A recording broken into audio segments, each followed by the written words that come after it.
Nagur, sebuah kerajaan kuno yang menjadi tonggak awal periode sejarah di kalangan masyarakat Batak Timur, terkenal dengan sejumlah cerita unik yang melibatkan tokoh-tokoh penting dalam sejarahnya. Kisah Nagur dimulai dengan kehadiran seorang Brahmana bernama Darayat Damanik, tokoh sentral yang membentuk fondasi berdirinya kerajaan ini, seperti yang diceritakan oleh Tuan Subirman Damanik dari Durian Banggal, Kecamatan Raya Kahayan. Darayat Damanik, seorang Brahmana yang diabadikan dalam pustaha kuno milik kerajaan Nagur, berasal dari golongan bangsa Munda, sebuah kelompok masyarakat yang berasal dari dataran tinggi Chota Nagpur di India. Pustaha Nagur menyebutnya dengan gelar Narama, seorang kesatria Hindu Waisnawa pemuja Dewa Wisnu. Narama dianggap sebagai reinkarnasi dari Narayan, nama lain Dewa Wisnu dalam mitologi Hindu.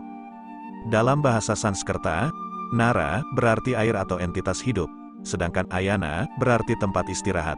Narayan, dalam hal ini Narayan Namanik, di Simalungun diberi tambahan gelar Namanik yang berarti Naibata Parsimada Tondui Pakon Sipaulak Tondui, yang dapat diterjemahkan sebagai dewa pemilik entitas hidup dan pengembali entitas hidup. Narayan Namanik digambarkan memiliki kepala mirip burung enggang dan tubuhnya diselimuti jubah putih. Rakyat Nagur meyakini bahwa burung enggang adalah reinkarnasi dari Narayan Namanik, dan pada masa lalu, mereka memanggilnya untuk menghidupkan kembali orang yang baru saja meninggal. Ritual ini melibatkan membaca mantra dan menanam pisang sebagai simbol kehidupan baru. Narayan Namanik, dalam wujud Darayat Damadik, memiliki keunikan tersendiri, termasuk tumbuhnya bulu di ujung lidahnya, yang membuatnya sulit mengucapkan huruf N. Nama Damadik pun mengalami evolusi menjadi Damanik. Kisah ini memberikan sentuhan magis dan keunikan dalam sejarah Nagur, menggambarkan perjalanan spiritual dan kepercayaan masyarakatnya terhadap reinkarnasi, Dewa Wisnu, dan keterkaitannya dengan alam. Sebagai elemen penting dalam perjalanan Nagur, Darayat Damanik menciptakan landasan sejarah yang memikat dan menjadi daya tarik cerita dari kerajaan kuno ini. Tuan Subirman Damanik membeberkan cerita menarik mengenai Narama, tokoh harismatik yang menjadi perintis perjalanan masyarakat dari India ke tanah Sumatera Utara. Narama, yang memiliki gelar Darayat Damanik, meninggalkan India akibat konflik yang muncul selama pembangunan istana dan tempat pemujaan di tanah kelahirannya. Cerita dimulai ketika Narama memutuskan untuk berlayar melintasi samudera luas setelah kapalnya terdampar di pesisir Selat Malaka, mendarat di daerah Pagurawan, sekarang masuk wilayah Batubara. Narama dan rombongannya kemudian memasuki pedalaman melalui perjalanan yang panjang dan penuh petualangan, melalui sungai-sungai seperti Suka, Laut Tadur, Liang Tanggiripan, dan sejumlah tempat lainnya. Mereka akhirnya tiba di Nagori Banua Sokur. Keempat putra Narama, yang datang dari India, menyusul kedatangannya. Bersama mereka, 3 teman bernama Naraga, Sinaga, Narasi, Purba, dan Narasak, Saragi, juga ikut serta dalam perjalanan ini. Setelah beberapa lama di Sokur, ketiganya menikah dengan cucu Narama, membentuk marga Sinaga, Purba, dan Saragi, yang menjadi bagian integral dari sejarah Simalungun. Narama bukan hanya seorang pemimpin, tetapi juga seorang praktisi pengobatan, Partambaran. Kemampuannya tidak hanya terbatas pada penyembuhan manusia, tetapi juga menyembuhkan penyakit hewan. Dia memiliki alat tiup yang disebut salohap, terbuat dari bambu, untuk memanggil hewan-hewan dari darat maupun air. Meskipun memiliki hubungan akrab dengan berbagai hewan, Narama lebih memilih untuk memelihara ayam, sementara teman-temannya, Naraga, Narasi, dan Narasak, lebih suka memelihara gajah, kerbau, dan anjing. Kisah Narama mencapai puncaknya ketika dia mengakhiri masa hidupnya dengan melakukan pertapaan di Liang Sigundaba. Setelah wafat, sosoknya menjadi objek pengkultusan dan dikeramatkan oleh masyarakat setempat. Pengkultusan terhadap Darayat Damadik ini terkait erat dengan konsep Hindu-Buddha tentang Dewa Raja, di mana seorang raja dipuja dan dianggap memiliki sifat kedewaan yang bersumber dari Dewa Siwa atau Dewa Wisnu. Konsep Dewa Raja membawa dampak besar pada tatanan politik dan sosial masyarakat.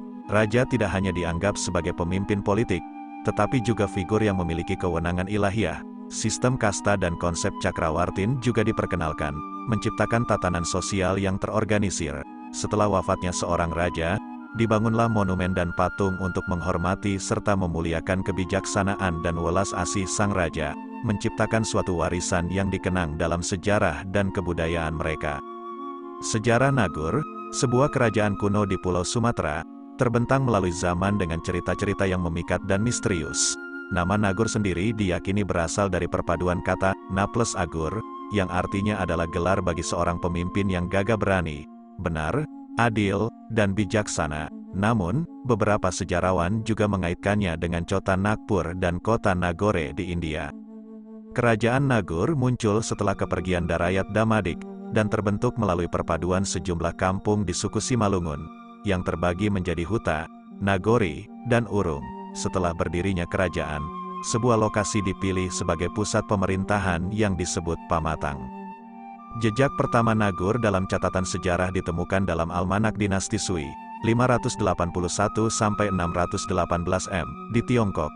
Almanak tersebut mencatat perdagangan bilateral antara Nagur dan Dinasti Sui di perairan Sungai Bah Bolon dekat kota perdagangan. Guru sejarah Sutan Martuaraja Siregar melihat Nagur sebagai kerajaan Batak yang didirikan oleh orang Simalungun dan menjadi pusat penyembahan berhala. Budidaya rambung merah, Sim, Balata, Latin, Ficus elastica, di Nagur mengundang perhatian Tiongkok dari Dinasti Sui, yang membeli hasil sumber daya alam Nagur, khususnya sebagai kedap air bagi kapal dagang mereka. Kota pelabuhan Sangpangtu didirikan oleh Tiongkok di tepi Sungai Bah Bolon sebagai pusat perdagangan. Namun, catatan sejarah Nagur tidak hanya bersumber dari Tiongkok. Nahoda Persia, Buzuruk bin Sahriar al-Ramhurmuzi, pada tahun 955 M mencatat adanya kerajaan bernama Nakus, yang diyakini mengacu pada Nagur. Marco Polo pada tahun 1292 mencatat tentang Pulau Dagroyan, yang kemudian diidentifikasi sebagai Nagur di Pidi, Aceh. Polo menceritakan kebiasaan masyarakat Dagroyan yang primitif dan cenderung kanibal. Pada abad ke-13 M, Zhao Rugua mencatat negeri bernama Pata di bawah kekuasaan Sriwijaya, yang kemungkinan merujuk pada Nagur sebagai satu-satunya kerajaan Batak saat itu. Informasi dari penjelajah lain, seperti Niccolo de Conti dan Tome Pires, memberikan gambaran tentang kekayaan dan keberagaman Sumatera pada abad ke-15 dan ke-16. Dalam catatan Duarte Barbosa, Joao de Barros, dan Augustin de Beaulieu pada abad ke-16 dan ke-17, gambaran tentang masyarakat pedalaman yang gemar berperang dan konsumsi daging manusia mencuat. Masyarakat yang mereka gambarkan mirip dengan suku Batak, khususnya Simalungun di bawah Raja Marompat. Pada abad ke-13, Nagur, yang sebelumnya merupakan kerajaan yang kuat, mulai merasakan kemunduran setelah munculnya kerajaan Haru, Perlak, dan Pasai. Kekuatan dan persaingan antar kerajaan menyulut konflik, mengakibatkan Nagur semakin terpuruk. Hal ini merupakan perubahan signifikan dari masa kejayaannya, terutama setelah serangan kerajaan Chola dari India Selatan pada tahun 1017 dan 1025 Masehi yang membuat Nagur mengalami kelumpuhan. Abu Abdullah Muhammad bin Battutoh, seorang penjelajah asal Maroko yang mengunjungi Samudera Pasai pada tahun 1345 Masehi, mencatat dampak agresi Chola terhadap Nagur. Kerajaan ini menjadi porak-poranda, dan daerah-daerah yang sebelumnya takluk di bawahnya banyak yang memerdekakan diri.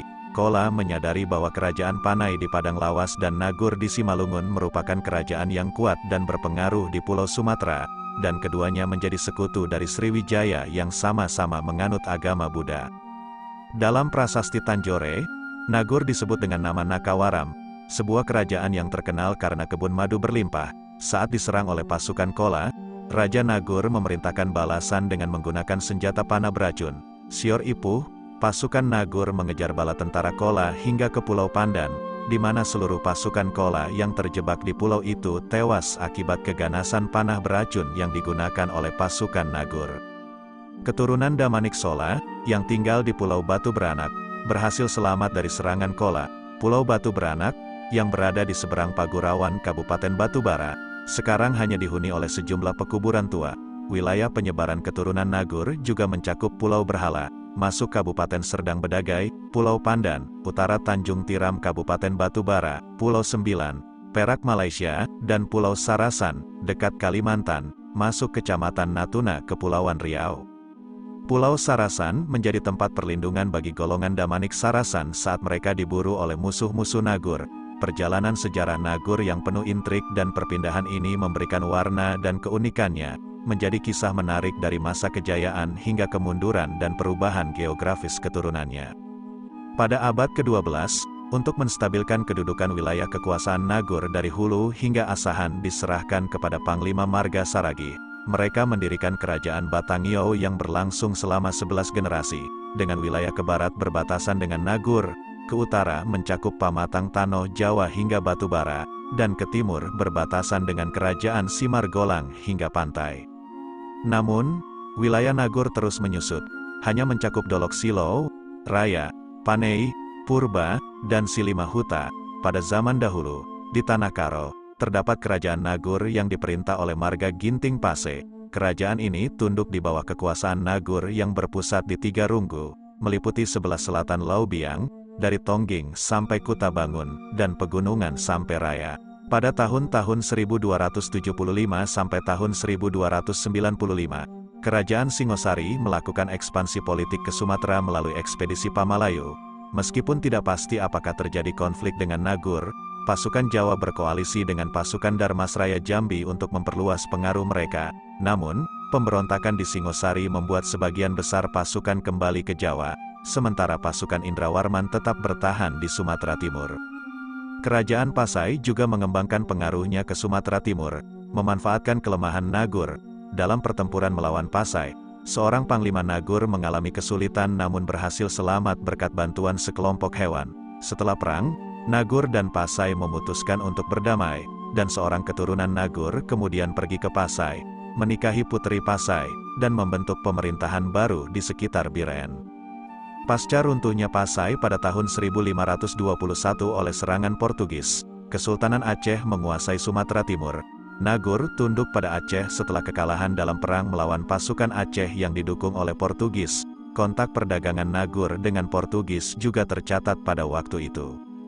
Pada tahun 1539, Aceh melancarkan gerakan reunifikasi ke seluruh Sumatera Timur, termasuk Nagur.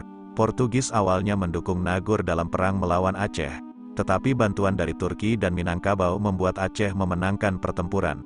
Akibatnya, Nagur tunduk pada Aceh, dan Aceh sepenuhnya menguasai wilayah Sumatera Timur.